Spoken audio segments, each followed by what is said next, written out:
Good morning guys, welcome back to my YouTube channel. सकाळ सकाळ उठायचा आणि कॉलेजला जायचा एवढा जीवार आलता काय सांगू, पण जावा तर लागेल कारण कॉलेजला 75% अटेंडन्स कंपल्सरी आहे. आयटी फील्ड मध्ये ऍडमिशन घेऊन एवढं तर कळालं की कोडिंग आमच्या बसची बात नाहीये. जाऊ द्या.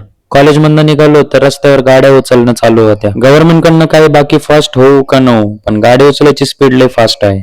मोबाईल उघडून पाहिला तर स्कॉलरशिपचे पैसे आल्याचा मेसेज दिसला. भेटलं मग पार्टी करायला, कारण स्प्राईट आणि दुसरं खायचं प्यायचं सामान घेतलं आणि रूमवर आलो. रूमवर येऊन पाहिलं तर लॉक लावलं होतं आणि पोरांनी चावी हारून टाकली होती. मग काय लागलं लॉक तोडायला. कसं बसं लॉक तोडलं आणि बसलो खायला. मस्त तिखट पोंगे, चिप्स आणि स्प्राईटची पार्टी केली. बिना दारू पिता दारुड्यासारखं नाचण्याची मजाच वेगळी आहे. नाचून झालं की मी आणि अभिजित निघालो घरी जाण्यासाठी. व्लॉग आवडला असेल तर लाईक करा आणि सबस्क्राईब करा.